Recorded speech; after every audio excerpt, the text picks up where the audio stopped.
le pathian happy na tu ni thimi chana ding oi lalpa Jesu Krista thokit na mei tha ading anunung pen itung ta zeni chu to kitonin Pentikos day tia ilamat se ko kha hita zigul tenga hun phai petu imawi puitu ibek pathin ken ki pak thu ingen masa he chula tu jing galai thu pi dingon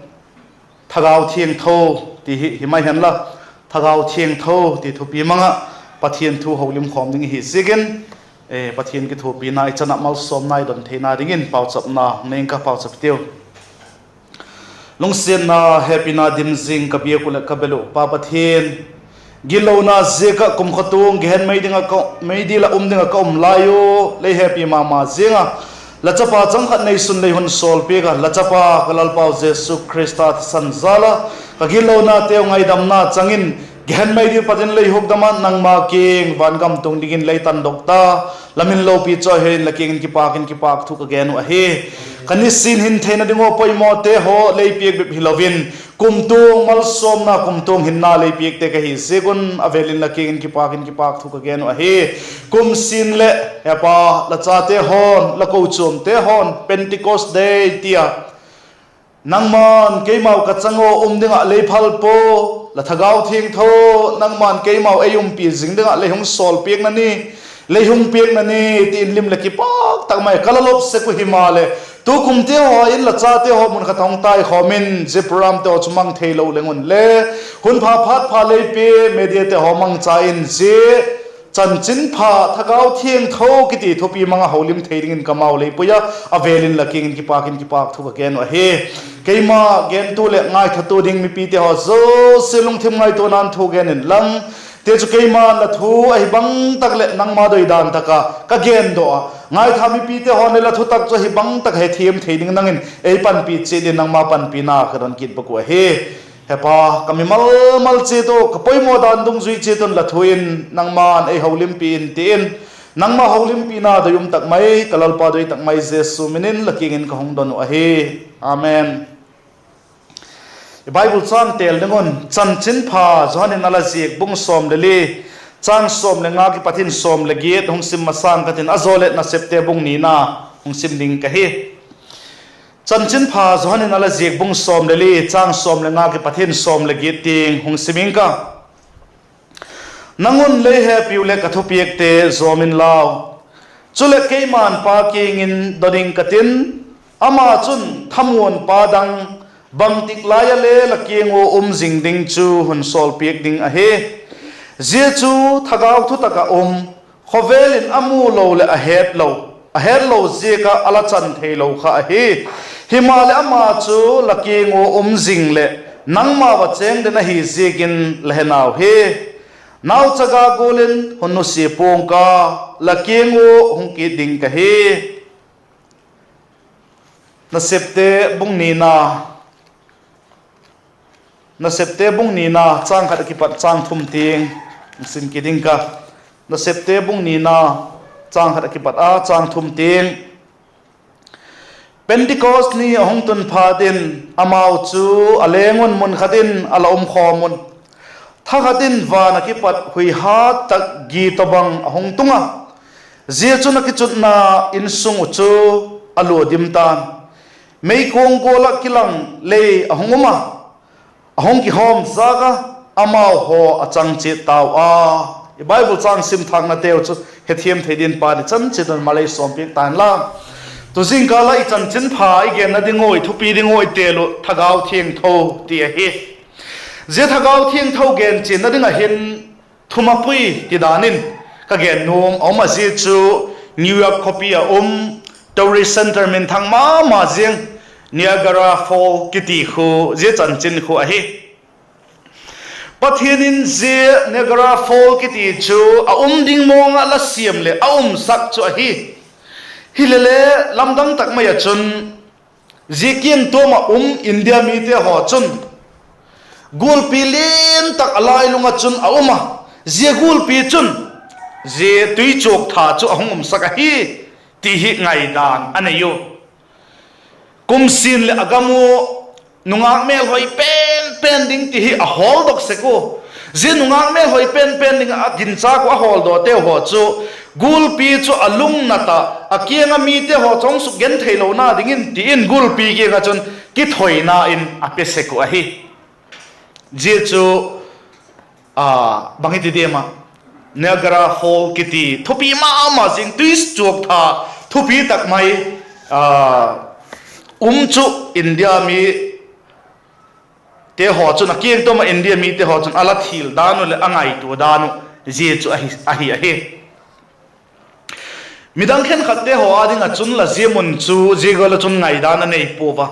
mon thupi ma jing le mun no ma jing et no ma jing a hi ti hi mi te ngai dan a hi ki ta hi je chan chin chu ka ngai tu a tunia thagau Thiangtho ilalpa Jesu Christa vana kal to nunga hong sol piek ayong pi jing ding ayong sol piek ki chan niu thagau Thiangtho i chan niu pathin nei piek na ni ho a sermon ding ka siam go lai ka long themang chu je chan chin chu leam uma tunin igam Christian din mon ho hi ka bak ena ei ho jing le ka bak ngai tu a hi le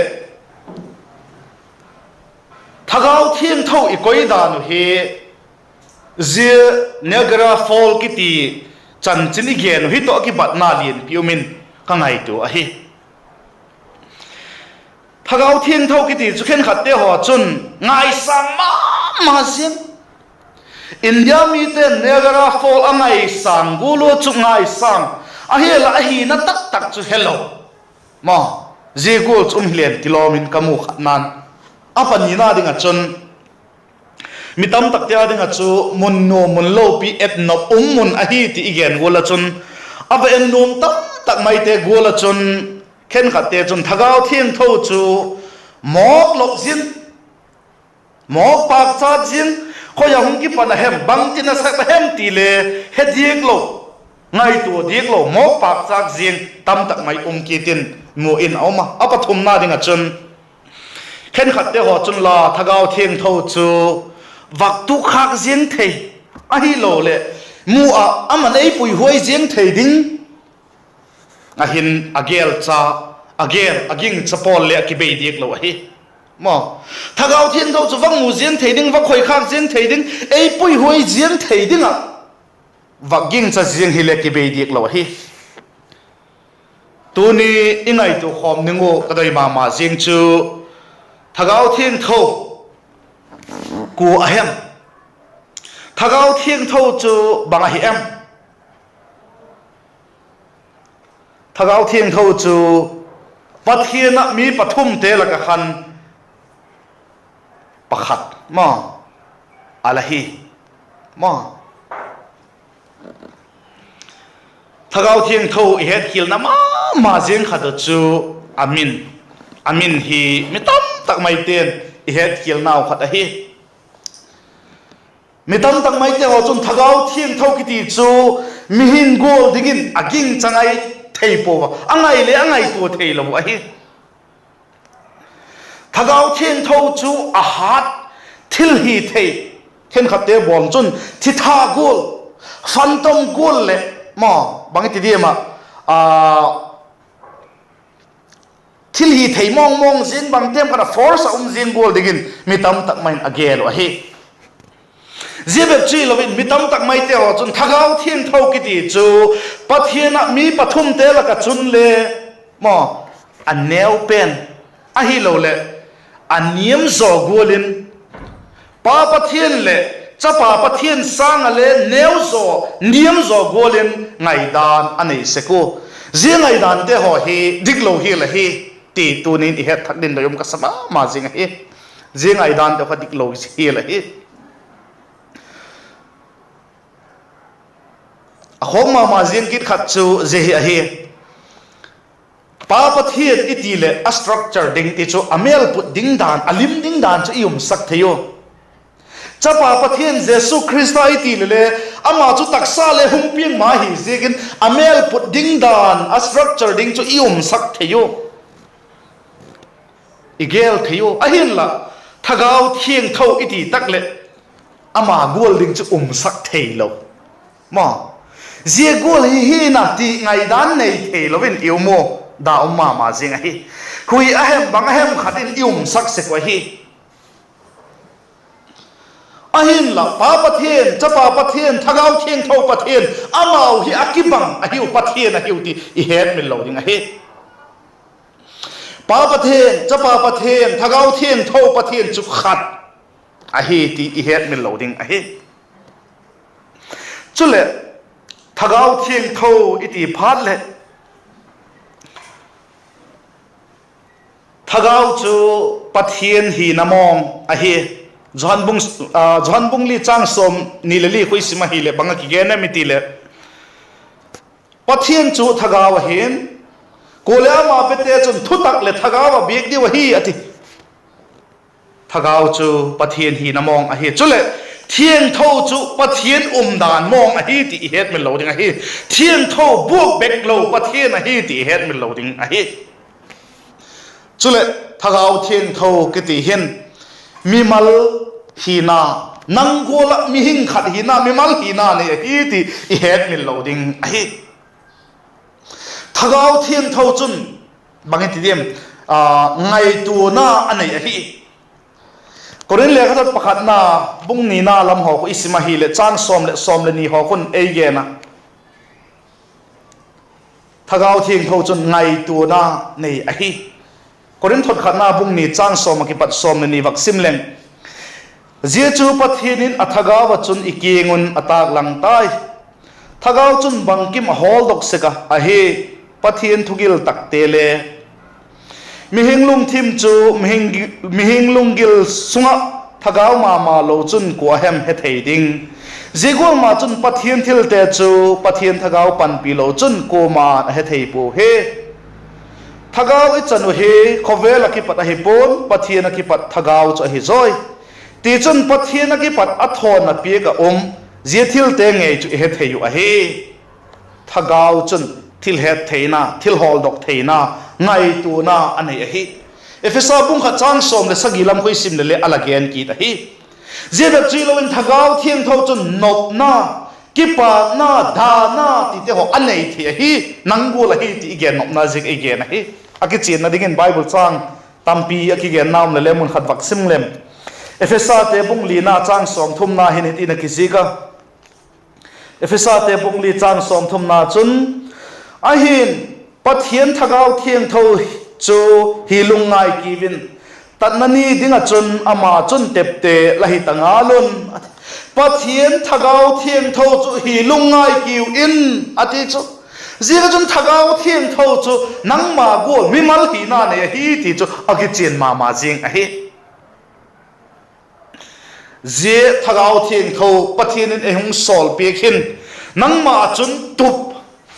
hi nom sep nom anei hi ti het min lo ding a hi zia thagau thiangtho chu nangma atup te ho asep nom te ho asep lo na dinga ahung dal thei le ala ki da hi zia ahung dal thei le chu banga hi dem thagau thiangtho pathianin ayu ading ehung sol piak ta zia thagau thiangtho chun eima ati gol tak le adoi gol tak na asep thei lo na ei dal tu adal tu zia thagau thiangtho in eima na asep thei na ding dal tu chu banga hi dem mi te hi le khatna ding a chun nangma experience lakinga ka hi chun thagau thiangtho in nangma na sem thei lo ding la hi a hi la christian hi na ahi lo le pathian na la sep na te thugen tu min thang tam tak te ho le thugen na te ho suang ai lo le chan chin pha gen na te ho suang te ho chun pathian thagau thiangtho chun na sem thei lo a hi ko chu member te ho la kale ama hi ki sadeu bol thei ki sadeu te je ho la ka chun pathian thagau thiangtho chun na sem thei lo a hi ei ma experience ai kinga ka hi chun pathian thagau thiangtho chun ei ma na sem thei lo a hi a hi lo le panina dinga chun thagau thiangtho nangma na sep thei lo ninga dal tu chu nangma chon dan ka ti chu gam sung nam chon dan hi lo le nam pi chon dan hi lo ko chuom ila na chon dan i ko chum ki khop na chon dan ki zil sak na dan te ho kha pathian thu je chun again hi ti le a ka ko chom da no chu je gol chu hi ti zin te hola khan thagau thiangtho chu na sem thei lo hi ti het mi lo ding a hi je te ho chu in a hi chun thagau thiangtho chun eima khan na a sem thei lo ana sep na ding chu adal se ka hi je experience te hema hi lo le e chon dan te ho em haking ak lo pathian thuai king ak hi chon thagau thiangtho chu eima na sem pa na hi apa thomna ding a chu adal thei apa thomna chu pian thak chu hi ta hilele thagau thiangtho chu doi tak tak na nei lo ma doi tak na nei lo je ka le thagau thiangtho chun eima na sem lo the hi ti het mi lo ding a hi cái Christian khát cái hita pian thak cha khát cái hita thagau thiangtho nei control thagau thiangtho pui hoi na ka chi nok lo cái ma u da na ka chi nok hi chun je thagau thiangtho pa nei sol piek chun cái ma chun na sem thei lo ding a hi ti het mi lo ding a hi je ka chun e dal thei te ho kha e ma pata koi mang ding in apoi mo ma jing a hi ti het mi lo ding a hi dana i bible tlang simna khan Pentikos Ni ahong tun phatin amau chu alengun mun khatin ala khomon thakhatin wana ki pat hui hat tak gi tabang ahong tunga je chun akichut na in sungu chu ahong lodim tan mei kuang gola kilang le ahong uma ahong ki hom zaga amau ho achang chi tawa ati tuni hi Pentikos Day thagau thiangtho mei kuang gol ayu adinga ahung nani zini chu hi Pentikos le mei kuang he tamlo chan vakhe chin vagen chin bego na lai le hinu kanoma khen khat te ho ngai da na chun Pentikos Day chu danglam mong chum mong golin alagel seko hilele sopite athupi hi ngai san takki pa kum takahi azek chu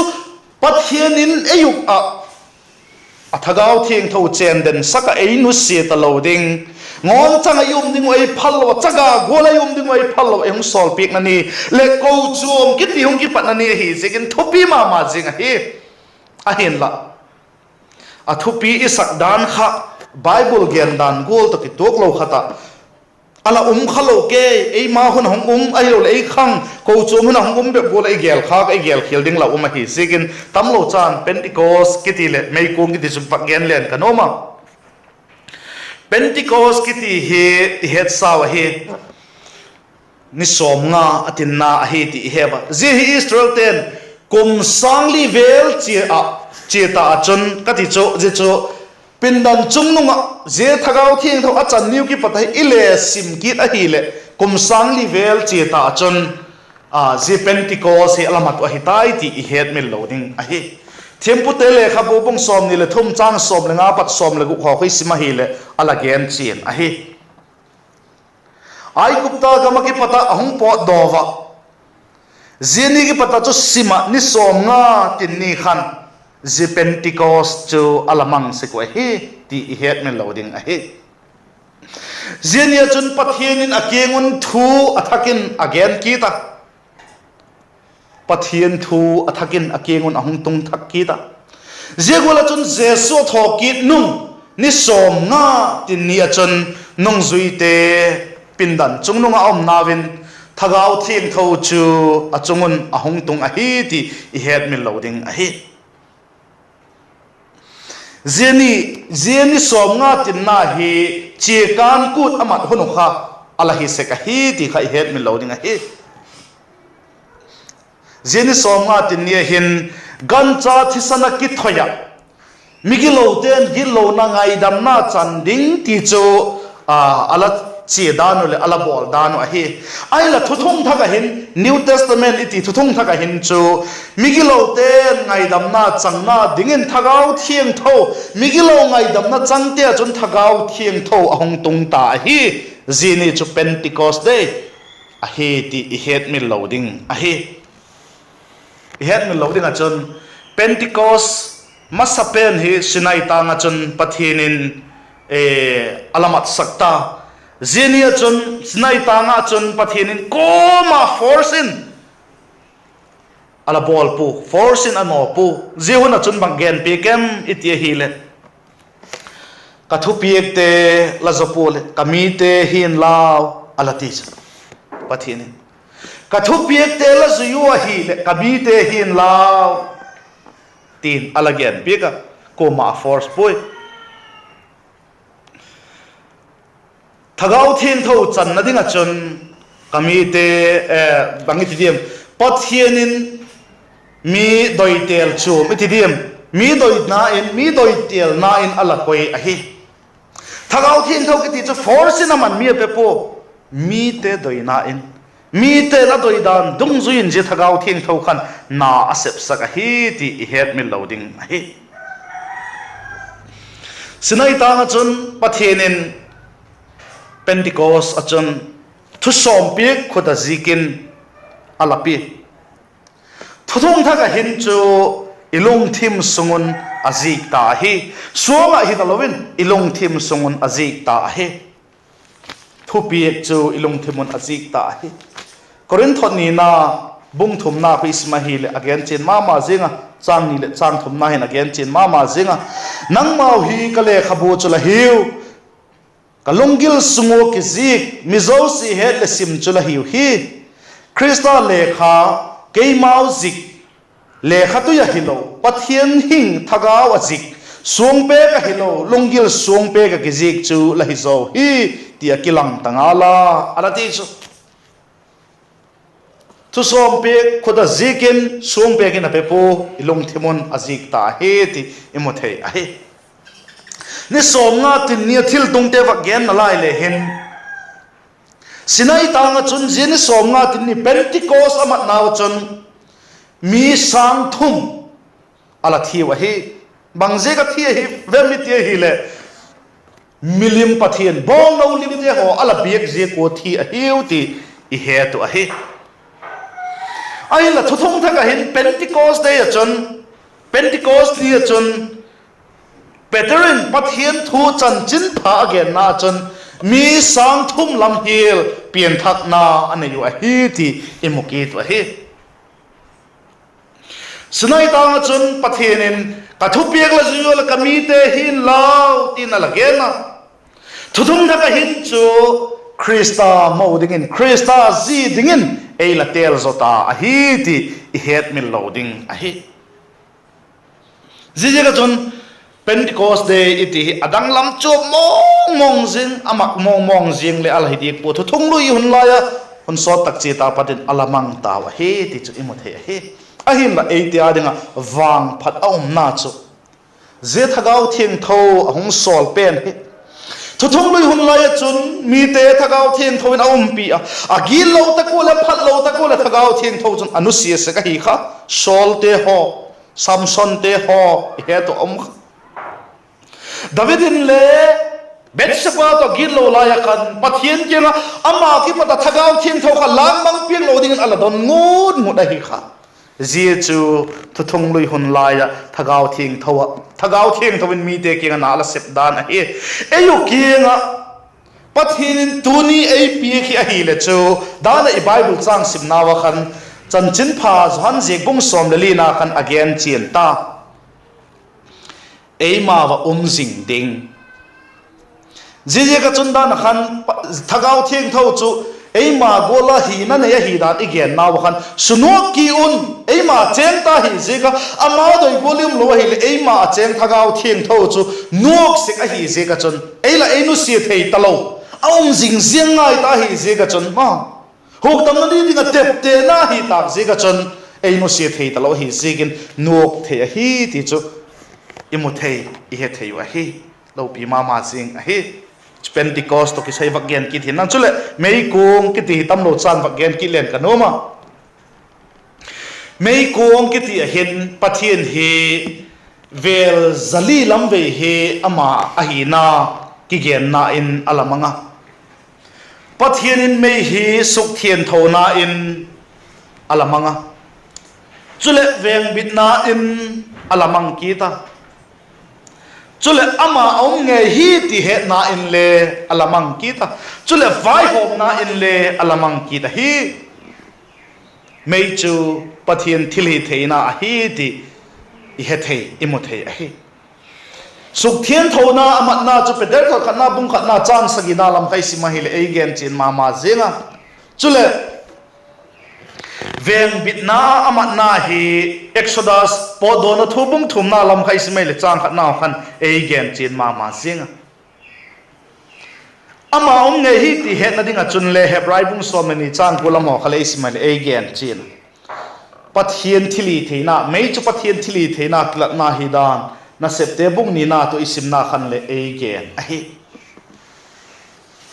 ei ho adinga poimo pen chu banga hidem itile tuni Pentikos Ni a ei ho adinga poimo pen chu banga hidem itile zia mei kum hi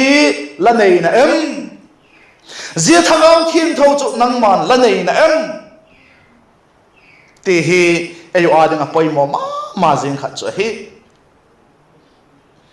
mei hi mo kuang lo ahi mo mei hi mo kuang lo ahi mei kuang theina dinga chun apoi mo a ahi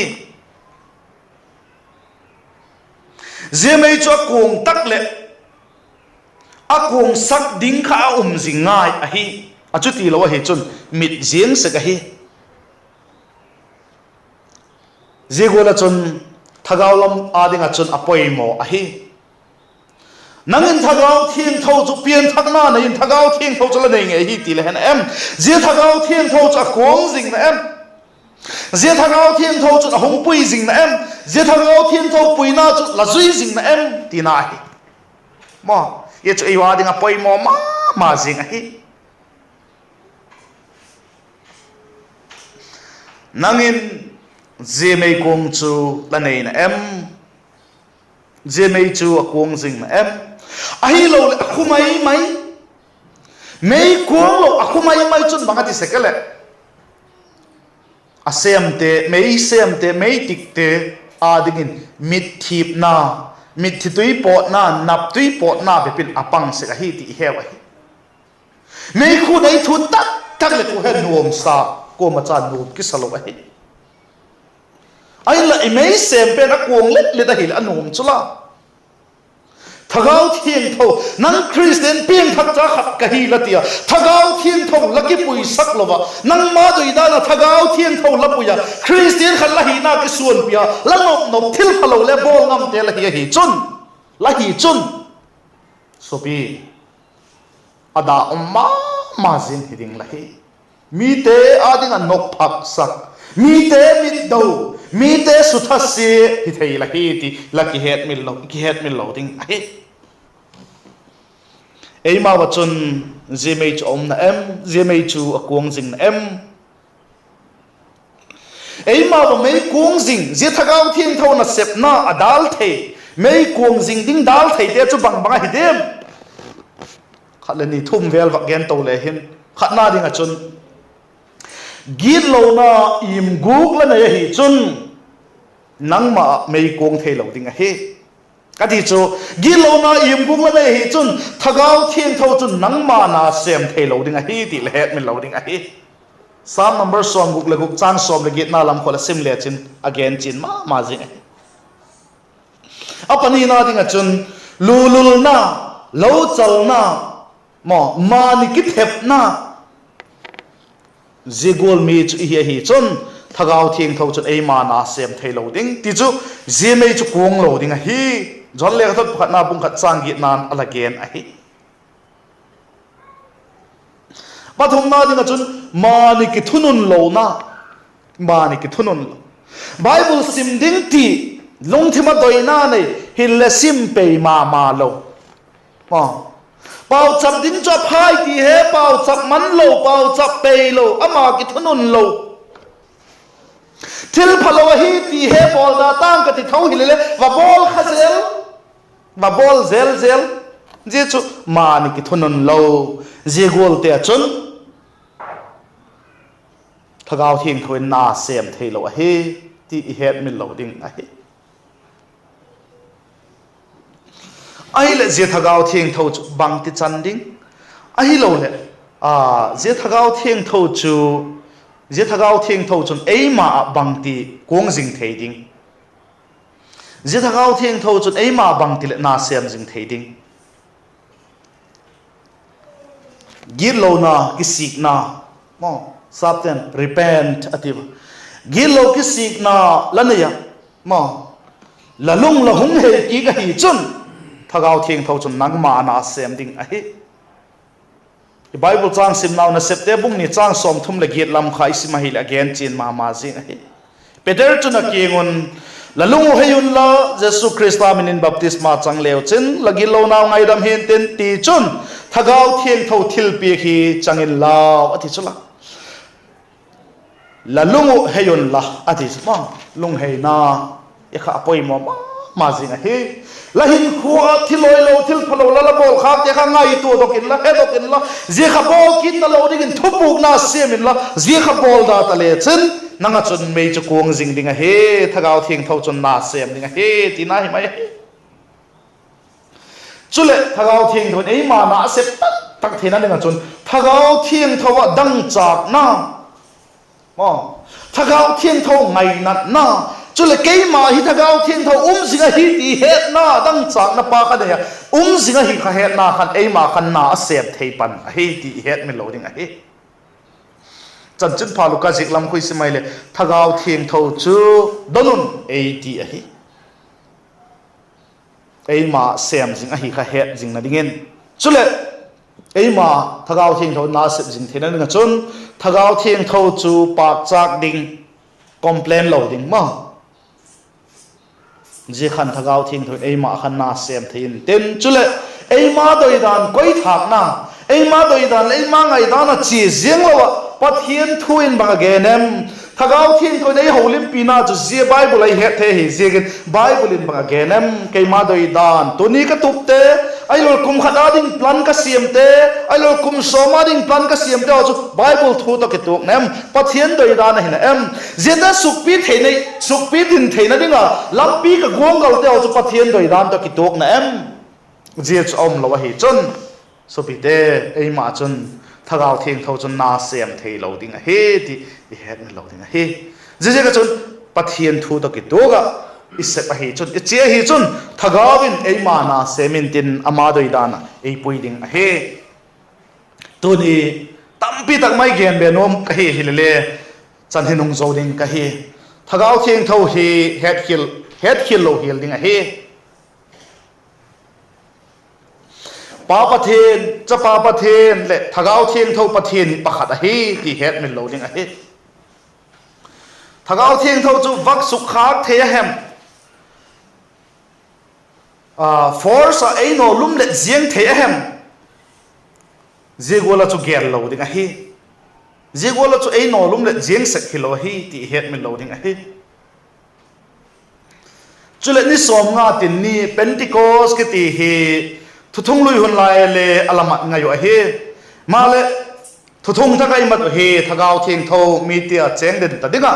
ahung ni a he zenia hin thagau thiangtho chu mai kong bolin a hunga ei ho dinga poimo pen chu zia mai kong chu nang man la nei na em ti he poimo ma jing zia mai kong chu nang ma chu na kong jing na em ti kha ei ma wa dinga poimo ma jing he thagau thiangtho chu la nei na em je thagau thiangtho chun na sem jing na em ti kha ei ma poimo pe na dai ti het mi lo ding a he pathianin thagau thiangtho ei pi khi ama ta khawm jing dingu adoya e chango chaga golai nu se mai jing nom lo jekin ama to khawm jing I heu ti he to ilung mo na dingun ei pi ka hi ti he in je thagau thiangtho nei te chu hiu ti ki he in le je thagau thiangtho me chu ei ma wa kong sak jingin lungmong in pathian doi lam na sem the dingin pa na thui igen thak te ho chu chanding che ton malai som pik ta han la to hen ko chu ma loi pate owing katin pathian chu hen la khat ang sang te no je chu tu jing kala ding for khom na top na hung hiding a he loi pate hum khom lan lawak sa khom hiteu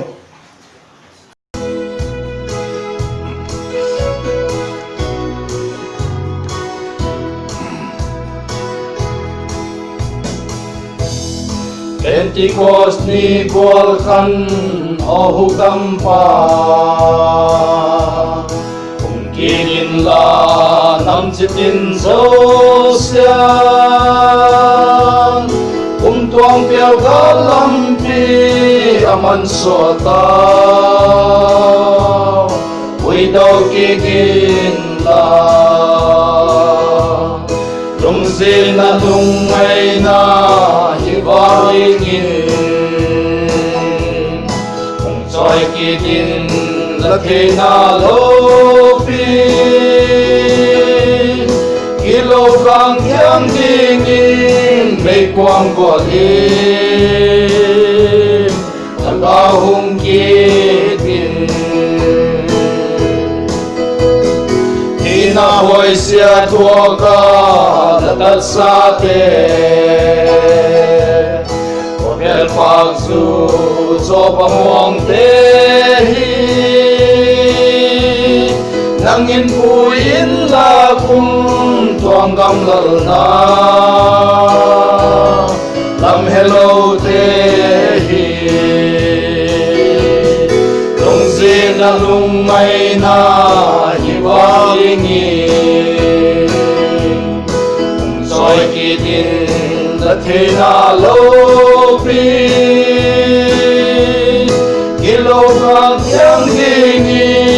mây quang của đêm Thagau hùng kia Thagau Thiangtho dài nè hùng kia la đam ngài huy là cha măng đê akum tuang hin nao lam pi hello mang thai những tê hi lung zin na lung ngay na hi vang ingin kung choy kigin la thế na lâu bi kilogram yang dingin mây quang của đêm Thagau hùng kia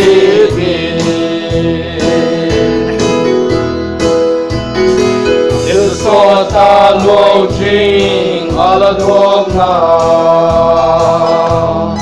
atin lung gi lo tim sun pha gi akipa nau le pa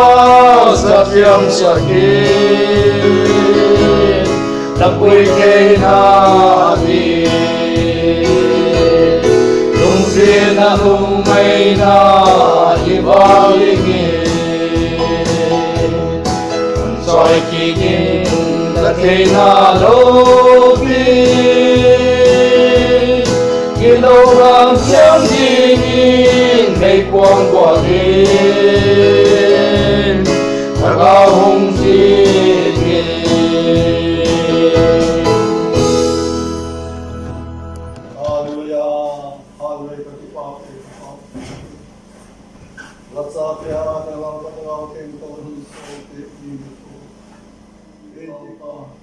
la ko so mi la sa tem kale ko na be ko hom ki khawm hun man ke lo man e kisin fellowship la ba ki min mo la sa te lo pa tin la be ko la mai sam la pa na ma pa pa sa la san sin pa te kun gen pe la pa na ma hun ki pa hom ta pe ke na wa se pa lu tin pa e amen ni hun la pa ka pa sa pa lo hun man sa Thagau Thiangtho ki ahi dan te la pa hun gen sin ma ji ngai ka tu te ji he zo se mon tin la in sum tin la pa me da mang sa hun gen te la pa ji ngai tu ni hon la pa ma la Thagau Thiangtho lo hun tu sa lo han committee so la pa la Thagau Thiangtho hun lun thading la lun se na la he pina kon da ki na he amen Roni hon la pa kon ki ma sa na bula pa to te ko ma lo pi ta se ki pa na ke ki pa ko gen ko min je hon te la pa la tho ki ni hotel kon ma ki ma se min na Thagau Thiangtho ko ma bo ei pan pi ki na ko ni ko sa ni ka pan pi na ko la pa ei tan pa yeso ke tan pa ni amen